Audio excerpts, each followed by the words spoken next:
Hello everyone, जय सिया राम। कैसे हैं आप सभी लोग? आशा करती हूँ स्वस्थ होंगे, मस्त होंगे। और आज की इस वीडियो में हम लोग सुनेंगे नाग पंचमी की कथा या कहानी। नाग पंचमी की आप घर पर सरल तरीके से पूजा कैसे कर सकते हैं, उसका वीडियो ऑलरेडी चैनल पे आ चुका है, उसे भी आप लोग ज़रूर देखिएगा। तो चलिए कथा को शुरू कर लेते हैं।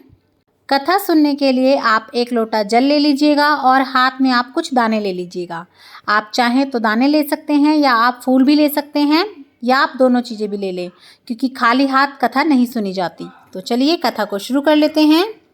प्राचीन काल में एक सेठ जी के 7 पुत्र थे। सातों का विवाह हो चुका था। सबसे छोटे पुत्र की पत्नी श्रेष्ठ चरित्र की, विदुषी और सुशील थी, परंतु उसके कोई भाई नहीं था। एक दिन बड़ी बहू ने घर लीपने को पीली मिट्टी लाने के लिए सभी बहुओं को साथ चलने को कहा, तो सभी धलिया और खुरपी लेकर मिट्टी खोदने लगी। तभी वहाँ एक सर्प निकला, जिसे बड़ी बहू खुरपी से मारने लगी। यह देखकर छोटी बहू ने उसे रोकते हुए कहा, मत मारो इसे, यह बेचारा निरपराधी है। यह सुनकर बड़ी बहू ने उसे नहीं मारा। तब सर्प एक ओर जा बैठा।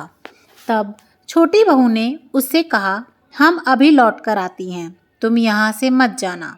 यह कहकर वह सबके साथ मिट्टी लेकर घर चली गई और वहाँ काम काज में फंसकर सर्प से जो वादा किया था उसे भूल गई। उसे दूसरे दिन यह बात याद आई, तो सबको साथ लेकर वह पहुंची और सर्प को उस स्थान पर बैठा देखकर बोली, सर्प भैया नमस्कार।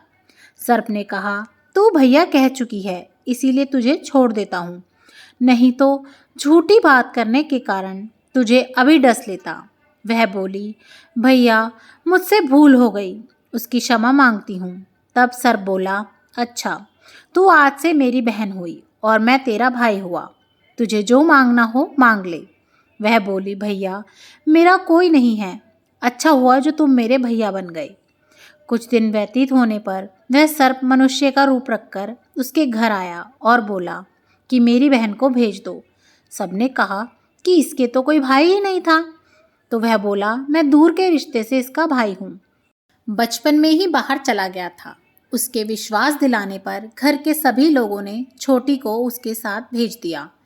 उसने मार्ग में बताया कि मैं वही सर्प हूँ, इसीलिए तू डरना नहीं और जहाँ चलने में कठिनाई हो वहाँ मेरी पूँछ पकड़ लेना। उसने कहे अनुसार ही किया और इसी प्रकार वह उसके घर पहुँच गई। वहाँ के धन ऐश्वर्य को देखकर वह चकित हो गई। एक दिन सर्प की माता ने उससे कहा, मैं एक काम से बाहर जा रही हूँ, तू अपने भाई को ठंडा दूध पिला देना। उसे यह बात ध्यान न रही और उसने गर्म दूध पिला दिया, जिससे उसका मुख पूरी तरह जल गया। यह देखकर सर्प की माता बहुत क्रोधित हुई, परंतु सर्प के समझाने पर शांत हो गई। तब सर्प ने कहा कि बहन, अब उसको उसके घर भेज देना चाहिए। तब सर्प और उसके पिता ने उसे बहुत सारा सोना, चांदी, जेवरात, वस्त्र, भूषण आदि देकर उसके घर पहुंचा दिया।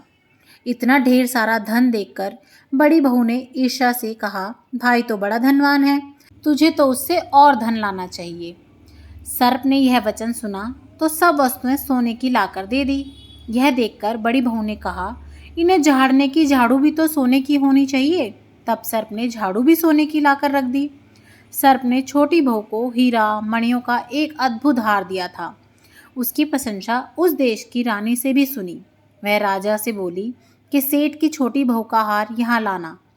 राजा ने मंत्री को हुक्म दिया कि उससे वह हार लेकर शीघ्र उपस्थित हो। मंत्री ने सेठ जी से जाकर कहा कि महारानी जी छोटी बहू का हार पहनेगी, वह उसे लेकर मुझे दे दो। सेठ जी ने डर के कारण छोटी बहू से हार मांगकर दे दिया। छोटी बहू को यह बात बहुत बुरी लगी। उसने अपने सर्प भाई को याद किया और आने पर प्रार्थना करी, भैया रानी ने हार छीन लिया है, तुम कुछ ऐसा करो कि वह हार उसके गले में रहे, तब तक के लिए सर्प बन जाए, और जब वह मुझे लौटा दे तब फिर से हीरे और मणियों का हो जाए। सर्प ने ठीक वैसा ही किया। जैसे ही रानी ने हार पहना वैसे ही हार सर्प बन गया। यह देखकर रानी चीख पड़ी और रोने लगी। यह देखकर राजा ने सेठ के पास खबर भेजी कि छोटी बहू को तुरंत भेजो। सेठ जी डर गए कि राजा ने जाने को क्यों कहा। वे स्वयं छोटी बहू को साथ लेकर उपस्थित हुए। राजा ने छोटी बहू से पूछा, तूने क्या जादू किया है? मैं तुझे दंड दूंगा। छोटी बहू बोली, राजन, मुझे क्षमा कर दीजिए। यह हार ही ऐसा है कि मेरे गले में हीरे का और मणि का रहता है और दूसरे के गले में सर्प का बन जाता है। यह सुनकर राजा ने वह सर्प बना हार उसे देकर कहा, अभी पहन कर दिखाओ। छोटी बहू ने भी वैसा ही किया और पहना तो वो फिर से हीरे और मणि का हो गया। यह देखकर राजा को उसकी बात का विश्वास हो गया और उसे प्रसन्न होकर बहुत सी मुद्राएं भी पुरस्कार में दी। छोटी बहू घर लौट आई। यह सब देखकर बड़ी बहू ने ईर्ष्या के कारण उसके पति को सिखा दिया कि छोटी बहू के पास कहीं से धन आया है। यह सुनकर उसके पति ने अपनी पत्नी को बुलाकर कहा, ठीक ठीक बता कि यह धन तुझे कौन देता है। तब वह सर्प को याद करने लगी। तब उसी समय सर्प ने प्रकट होकर कहा, यदि मेरी धर्म बहन के आचरण पर संदेह प्रकट करेगा तो मैं उसे खा दूंगा। यह सुनकर छोटी बहू का पति प्रसन्न हुआ और उसने सर्प देवता का बड़ा सत्कार किया। उसी दिन से नाग पंचमी का त्योहार मनाया जाता है और स्त्रियां सर्प को भाई मानकर उनकी पूजा करती हैं। तो इसी तरह से हमारी ये कथा संपूर्ण होती है। बोलो नाग देवता की जय। उसके बाद ये जो आपके कथा सुनी के दाने हैं ये आप इधर ही चढ़ा दें और इस तरह से आप हाथ जोड़ लें और क्षमा याचना कर लें। तो आपको ये वीडियो कैसी लगी, ये कथा कैसी लगी, मुझे कमेंट करके ज़रूर बताइएगा। और अगर अच्छी लगी हो, मेरा चैनल पसंद आ रहा हो तो कमेंट बॉक्स में जय सिया राम ज़रूर लिख दीजिएगा और लाइक, शेयर और सब्सक्राइब करना बिल्कुल ना भूलें।